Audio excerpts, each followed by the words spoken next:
The greatest thing about working on a Spider-Man game is that you're working on a Spider-Man game.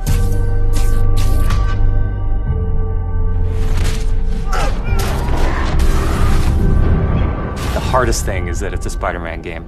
We really care about storytelling here at Insomniac.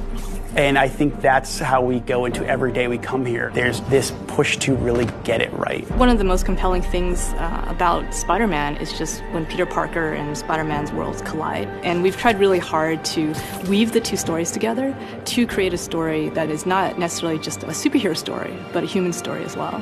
So this Spider-Man is a little different. He's older, he's 23, so he's been Spider-Man for 8 years, and kind of like an athlete in the prime of his career, he's starting to get good at the Spider-Man thing. The nice thing about playing an experienced Spider-Man is that he's already familiar with his powers, right? He's not just discovering them. We always think of Spider-Man as, we call him, the acrobatic improviser. He's looking for not only how he can take advantage of the way the enemies are positioned, but what around him. Could he use this object to grab with his webs and throw it at an enemy? We want people to not only see the enemies in front of them, but the environment around, to take advantage of both of them. He also knows that the criminals out in the city know how he works as well, so he's got to mix it up. So even though he is more experienced, the challenges are going to be bigger than he's ever faced before. Spider-Man has a rich history of having great stories.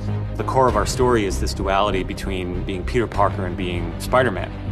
What's cool about Mr. Negative is that he also has a duality. He's got his positive side as Martin Lee, who runs the homeless shelters in the city, but he also has his negative side. When Peter makes the connection that the leader of the inner demons is the guy who my aunt works for, we got the perfect collision of those two worlds. So many people have their own vision of what Spider-Man should look like, what he should sound like, and in the end, we just have to put a new and fresh twist on who he is. And for us, it's really, really important to deliver those big spectacle moments, those near impossible scenarios that only someone like Spider-Man can survive, and put you in that action. You got this, you got this, you got this! We understand what this character means to people in here, and we're making this game with a lot of heart, and we're going to do whatever it takes to give people the ultimate Spider-Man experience, the game that they've been waiting for.